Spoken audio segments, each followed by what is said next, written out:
महाराज के जय बोलो गणेश महाराज के जय बोलो गणेश महाराज के गणपति बप्पा गणपति बप्पा गणपति बप्पा गणपति बप्पा गणपति बप्पा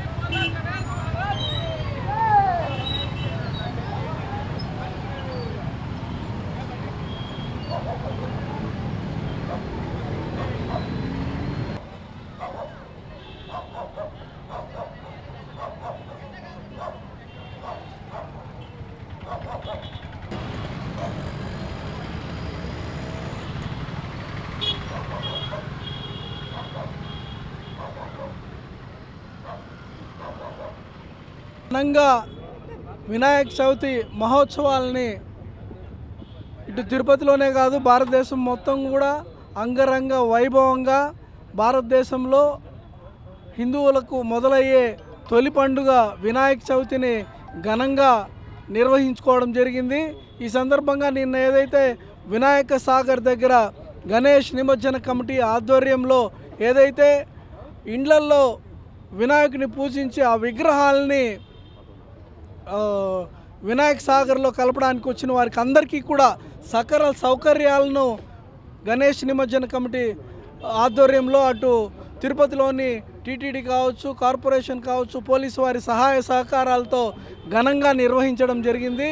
ఈరోజు ఒక బైక్ ర్యాలీ ఏదైతే గణేష్ విగ్రహాలను ఉంచి యువత అంతా కూడా ఒక ఉత్సాహభరితంగా ఈ కార్యక్రమాల్లో పాల్గొంటున్నారో వాళ్ళకందరికీ కూడా ఒక సందేశాన్ని, ఏదైతే భక్తి భావంతో ఉన్న పాటలను తప్ప సినిమా పాటల్ని కొంచెం వేరే సాహిత్యం ఉన్న పాటలన్నింటినీ కూడా అవాయిడ్ చేసి భక్తి భావంతో ఉన్నటువంటి పాటలనే అక్కడ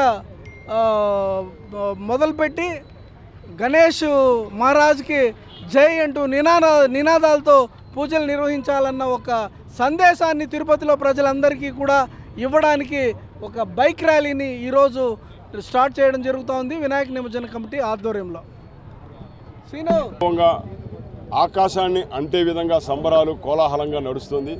ఇదే సమయంలో తిరుపతి వినాయక మహోత్సవ కమిటీ ఆధ్వర్యంలో మండప నిర్వాహకులందరికీ అవగాహన కల్పించేందుకు నగరానికి ఉన్నటువంటి ప్రత్యేకత ప్రాముఖ్యతను ఆధ్యాత్మిక రాజధానిగా మనం అంటుంటాం కాబట్టి ఈ నగరంలో జరిగేటువంటి సామూహిక నిమజ్జన మహోత్సవాలు, చవితి వేడుకలు భక్తిపూరితంగా నిర్వహించుకోవాలని, మండపాల దగ్గర ఎటువంటి పరిస్థితుల్లో కూడా సినిమా పాటలు, అశ్లీలమైన నృత్యాలు చేయొద్దని, ఊరేగింపులో బాణాసంచా తీసుకురావద్దని, మొత్తం వేడుకల్లో మత్తు పదార్థాలకు తావే లేదని పోలీసు వారు ఉత్సవ కమిటీ ఇచ్చినటువంటి ఊరేగింపు మార్గాలు అనుసరించి సమయానికి అనుకూలంగా ఆ ఊరేగింపులో చేరుకొని ప్రశాంతంగా వేడుకగా అంగరంగ వైభవంగా ఘనంగా అవిఘ్నంగా నిమజ్జనాన్ని పూర్తి చేసుకోవడానికి అందరూ సహకరించాలని, ముఖ్యంగా 5వ రోజు, 7వ రోజు, 9వ రోజు, 11వ రోజు నిమజ్జనానికి వచ్చేటువంటి విగ్రహాలన్నీ పగటిపూటే వినాయక సాగర్కి చేరుకోవాలని, ఈ విషయాల పట్ల అవగాహన కల్పించేందుకు ఉత్సవ కమిటీ ఆధ్వర్యంలో ఇవాళ మేము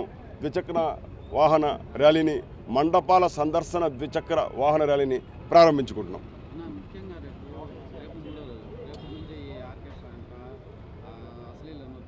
అదే తిరుపతి మీరందరూ కూడా కష్టపడి భక్తి శ్రద్ధలతో స్వామివారిని ప్రతిష్ఠిస్తారు.